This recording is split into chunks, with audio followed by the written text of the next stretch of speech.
अस्सलाम वालेकुम गाइस, उम्मीद करता हूँ सब ठीक ठाक होंगे, खैर आफियत से होंगे। तो आज की अपनी इस वीडियो में हम जिस शेयर को डिस्कस करने वाले हैं वो है Engro power gen Qadirpur limited यानी कि EPQL।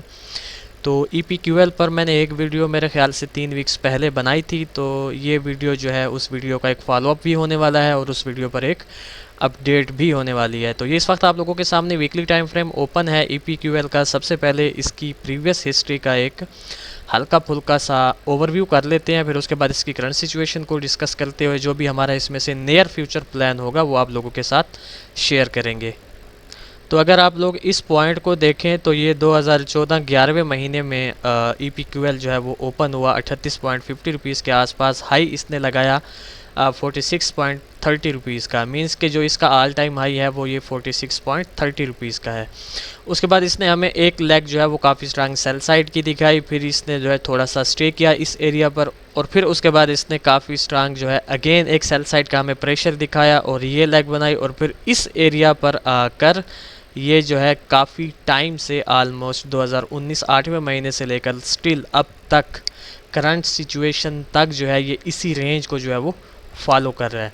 तो अब एक चीज़ यहाँ पर आप लोगों को क्लियर होनी चाहिए कि इसका जो प्रीवियस हिस्ट्री से एक ओवरऑल ट्रेंड चलता हुआ आ रहा था EPQL का, वो इसका काफ़ी स्ट्रांग डाउन ट्रेंड था और स्टिल अभी तक भी इसका काफ़ी स्ट्रांग डाउन ट्रेंड ही है जब तक कि इसका 30 रुपीज़ वाला लेवल ब्रेक नहीं होता। मींस के ये वाला लेवल मैं अगेन आपको कह रहा हूँ कि जब तक इसका 30 रुपीज़ वाला लेवल ब्रेक नहीं होता, ये जो इसका एक काफ़ी स्ट्रांग डाउन ट्रेंड चलता हुआ आ रहा है इसको आप लोग जो है प्रियॉरिटी में रखेंगे। मींस के इसका जो एक ओवरऑल ट्रेंड आप कंसिडर करेंगे वो डाउन ट्रेंड ही करेंगे।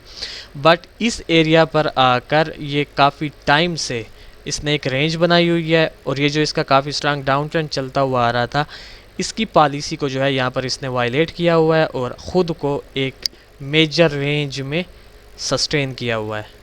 अब यहाँ पर हमारे लिए जो इसमें से एक फोकस वाली बात है वो ये है, ये जो बेसिकली रेंज है इस रेंज की जो लोअर साइड है वो 16.5 की है और इस रेंज की जो अपर साइड है वो 27.5 की है। तो अब आप लोगों ने इसमें से जो भी अपना ट्रेड प्लान रखना है या जो भी अपनी स्ट्रेटजी बिल्ड करनी है या इस पर जो भी आप लोगों ने कोई वर्किंग करनी है तो उस वर्किंग को आप लोगों ने इस रेंज को फोकस में रख के करना होगा। ठीक हो गया। अच्छा जी, अब इसकी थोड़ी सी करंट सिचुएशन को आप लोगों के साथ जो है वो डिस्कस कर लेते हैं। सबसे पहले इसमें एक 27.5 वाला एक स्ट्रांग इसका रेजिस्टेंस क्रिएट हो रहा है, प्लस इस रेंज की जो है ये अपर साइड भी है। इसी तरह इसमें एक जो इसका नियर और मेजर सपोर्ट क्रिएट हो रहा है वो ये 19 रुपीज़ वाला लेवल है और 19 रुपीज़ के बाद इसमें एक 16.5 रुपीज़ वाला इसका सबसे मेजर सपोर्ट जो है वो क्रिएट हो रहा है।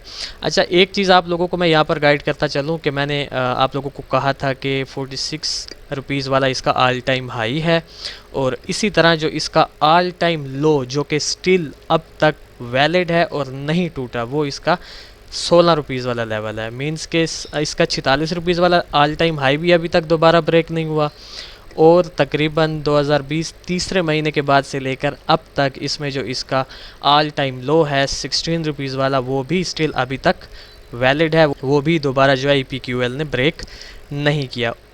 अच्छा जी, तो अब इसमें से जो हमने अपनी प्रीवियस वीडियो में जो प्रेडिक्शन आप लोगों के साथ शेयर की थी उसको देख लेते हैं कि क्या जो है EPQL ने हमारी प्रीवियस प्रेडिक्शन को जो है वो फॉलो किया या नहीं किया।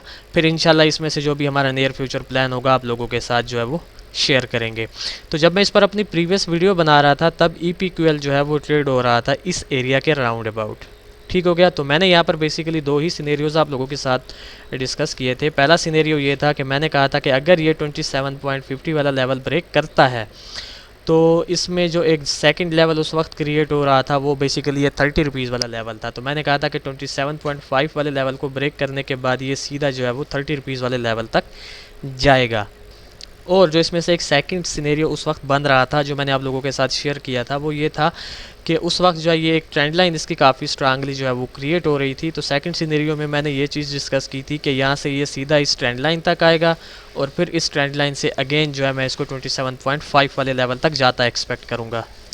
तो आप लोगों के सामने है कि हमारा जो ये सेकंड सिनेरियो था, इस सेकंड सिनेरियो का जो फर्स्ट पार्ट आप कंसीडर करें कि यहाँ से हम इसको इस ट्रेंड लाइन तक आता एक्सपेक्ट कर रहे थे, ये तो फॉलो किया EPQL ने, बट यहाँ पर आकर जैसे ही हमने ट्रेड ली तो इसने यहाँ पर हमारा स्टॉप लॉस हिट कर दिया।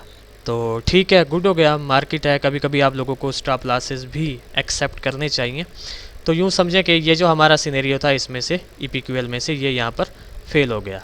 अच्छा जी, अब सिचुएशन इसकी कुछ ऐसी बनी हुई है कि जब तक ये ट्रेंड लाइन इसमें एक्टिव थी तब तक तो हम जो है शॉर्ट टर्म के लिए इसमें एक अप ट्रेंड कंसीडर कर रहे थे, बट यहाँ पर इसने जो है इस एरिया पर अपनी इस मेजर ट्रेंड लाइन को जो है वो ब्रेक कर दिया। तो अब मार्केट ने इस ट्रेंड लाइन को ब्रेक कर दिया तो ये ट्रेंड लाइन तो अब हमारे किसी काम की नहीं। तो अब बात यह है कि इसमें से हम नियर फ्यूचर कैसी मूव एक्सपेक्ट कर सकते हैं। तो यहाँ पर मैं दो ही चीज़ें आप लोगों को क्लियर करता चलूँ। सबसे पहली चीज़ आप लोगों ने फोकस में रखना है इस रेंज को, और जो इसमें एक सेकंड चीज़ आप लोगों ने फोकस में रखनी है वो जस्ट ये लेवल्स हैं, 16.5 वाला, 19 वाला और 27.5 वाला।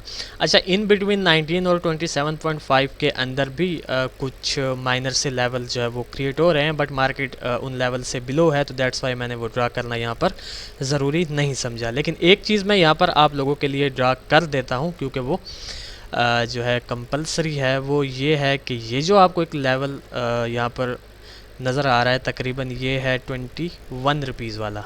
ठीक हो गया, तो अब इस लेवल को भी आप लोगों ने लाजमी माइंड में रखना है तकरीबन 1 से 2 वीक्स के लिए।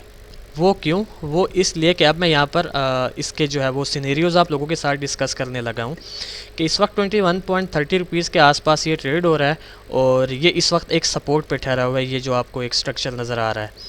तो अब यहाँ पर अगर तो ये नेक्स्ट वीक जो है इस 21 रुपीज़ वाले लेवल को ब्रेक नहीं करता तो इसी एरिया से जो है मैं इसको अगेन इस लेवल तक आता एक्सपेक्ट कर रहा हूँ, कम से कम 25.50 वाले लेवल तक।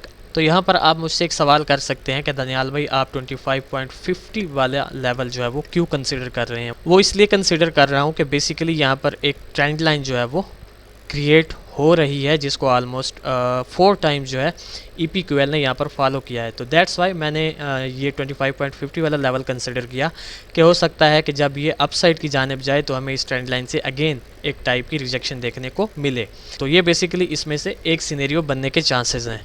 अब इसमें से जो एक सेकंड सीन बन सकता है वो ये है कि अगर इसने ये 21 रुपीज़ वाला लेवल ब्रेक कर दिया तो फिर हम इसको सीधा 19 रुपीज़ वाले लेवल तक आता एक्सपेक्ट करेंगे और फिर 19 रुपीज़ वाले लेवल से हम इसमें से जो है थोड़ी सी अपसाइड की मूव अगेन एक्सपेक्ट कर सकते हैं, कम से कम जो है 21 रुपीज़ के लेवल तक या फिर जो है इस स्ट्रक्चर के लो तक। ये वाला भी स्ट्रक्चर है और यहाँ पर ये दोनों बेसिकली यहाँ पर एक माइनर सपोर्ट का काम अदा कर रहे थे। तो जो मार्केट ने यहाँ पर ब्रेक कर दिया तो हो सकता है कि ये इन फ्यूचर यहाँ पर एक रेजिस्टेंस का काम भी अदा करें। तो ये बेसिकली इसमें से एक सेकंड सीन बन सकता है। अब इसी सेकंड सिनेरियो का जो एक नेक्स्ट पार्ट है वो ये है कि अगर मार्केट 19 रुपीज़ वाले लेवल को ब्रेक करती है तो फिर हम इसको अपनी इस रेंज की लोअर साइड तक आता एक्सपेक्ट करेंगे, मींस के 16.5 वाले लेवल तक, और फिर इस 16.5 वाले लेवल से हम इसमें से लाजमी पहली मूव 19 रुपीज़ की एक्सपेक्ट करेंगे, सेकंड मूव जो है हम 21 रुपीज़ की एक्सपेक्ट करेंगे, थर्ड मूव हम इसमें से 22.50 रुपीज़ की एक्सपेक्ट करेंगे और जो इसमें से फोर्थ मूव होगी वो ये इस अपर ट्रेंड लाइन तक इसको जाता एक्सपेक्ट करेंगे। तो ये बेसिकली एक जो है सेकंड पार्ट आप कह दें इस सेकंड सिनेरियो का। ठीक हो गया, तो ये था बेसिकली एक शॉर्ट सा अपडेटेड एनालिसिस EPQL के रिलेटेड। तो देखते हैं कि नियर फ्यूचर EPQL हमारे इन 3 मूव्स में से जो है किस मूव को फॉलो करता है। फिर इंशाल्लाह नेक्स्ट वीडियो में आप लोगों के साथ मुलाकात होगी। तब तक के लिए अपना ख्याल रखें, खुश रहें, अल्लाह हाफिज़, अस्सलाम वालेकुम।